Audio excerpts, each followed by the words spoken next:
Western policy is all over the place and has nothing to do with values in the Middle East. The West supports regimes just as brutal as the Assad regime. Sisi's Egypt, the Emirates under the presidency of Mohammed bin Zayed, Saudi Arabia under Crown Prince Mohammed bin Salman, the murder of my dear friend Jamal Khashoggi, personally ordered by Mohammed bin Salman, seems to have been conveniently forgotten. All of these people have tortured, killed the opposition and mounted a vicious counter-revolution against the Arab Spring. So there's total hypocrisy about the West's sort of values. When it's convenient to them, it funds the Mujahideen in Afghanistan, and when Al-Qaeda is formed, they declare that the #1 terrorist group. Western policy is shot through with hypocrisy. Terrorists one minute are your allies the next. Israel's role in this has been incredibly negative. Israel wants to smash its neighbours, not coexist. Their immediate reaction was to seize the demilitarized border area and to push tanks to capture a strategic peak of Mount Hermon, a mountain range that divides Syria from Lebanon. And their tanks now are 25 kilometers from Damascus. They have conducted over 300 air raids on military assets, and they've destroyed the Syrian fleet. And it's now basically created a fourth front in Syria. What they want to do,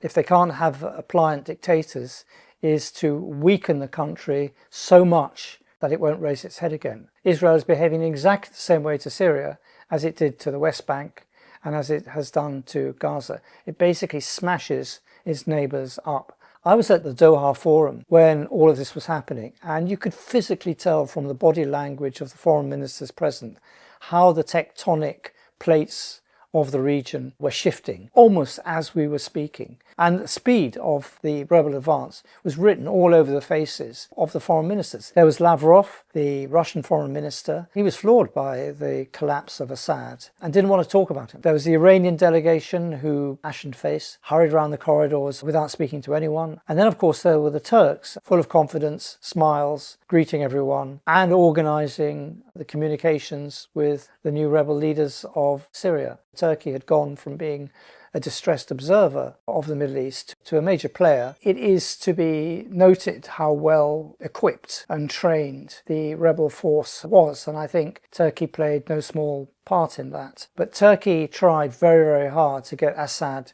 to the negotiating table. Erdogan called him 3 times to set up a meeting, and he refused each time. And latterly, through Iraqi Prime Minister Soudani, Assad told Erdogan, "I'm not negotiating with you if I have a gun to my head." Turkey was very frustrated by Assad because Turkey did want to normalize relationship with Assad. There were lots of guarantees. There was money involved with it. There could have been an understanding with Assad about the Kurds. That was Turkey's primary concern. And Assad refused to talk to the rebels, let alone start negotiating with them. So absent Russian bombers who are all engaged in Ukraine, absent Hezbollah who's just taking a battering from Israel, absent Iran preparing for a confrontation with Israel, then you've just got Assad and his troops. They were on a wage that they couldn't live on. And so Assad's army melted away, and the speed of the advance was lightning. I think it's very bad news for the Gulf dictators who sense this general, popular, very contagious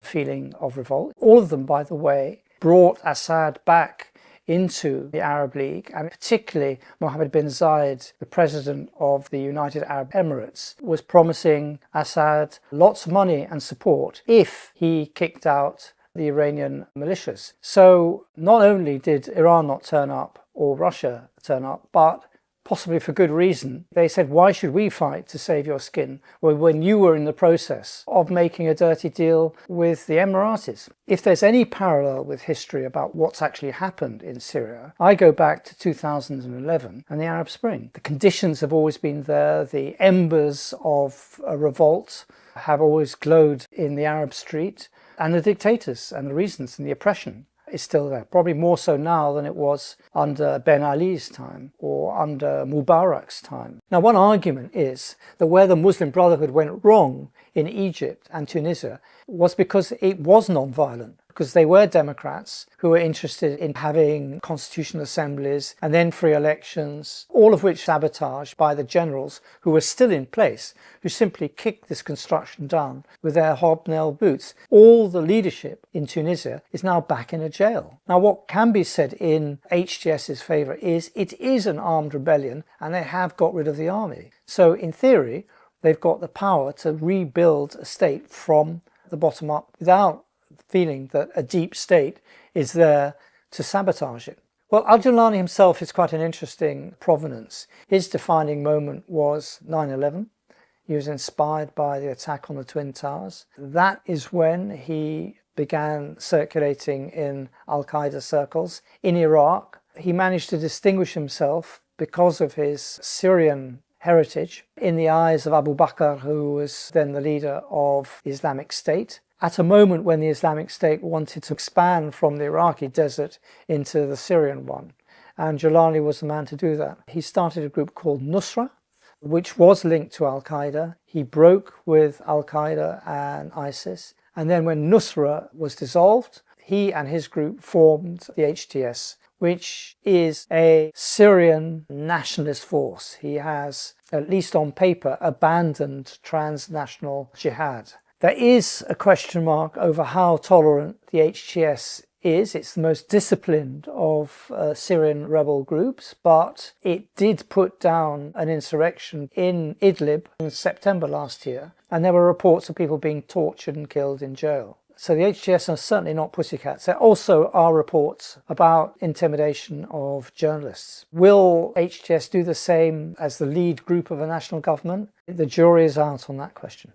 Now, Iran itself is in a really quite difficult phase because this axis of resistance had been constructed over decades. They're now finding that communications, at least, are being dismantled. There was a lot of missiles and military kit that came through the mountainous area that Israel is now occupying. However, the communications have been cut, but that still leaves Hezbollah as a fighting force. And the Houthis still have their missiles and their combat power. And Kataib Hezbollah still has its drones and its missiles in Iraq. So all the constituent elements of the axis of resistance are there. The communications between them are much, much more difficult.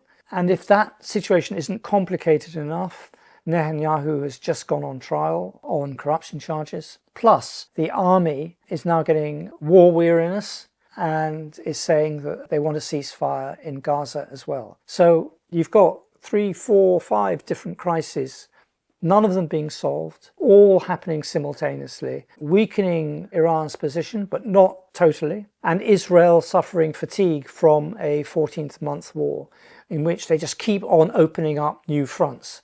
So can the Israeli army, with its dependence on reservists, keep this up on 4 fronts for that much longer? That is also a factor in analysing how one can start deconflicting a region that is completely aflame. I think the outside forces will have to spend a period of reflection and time readjusting to the realities of Syria.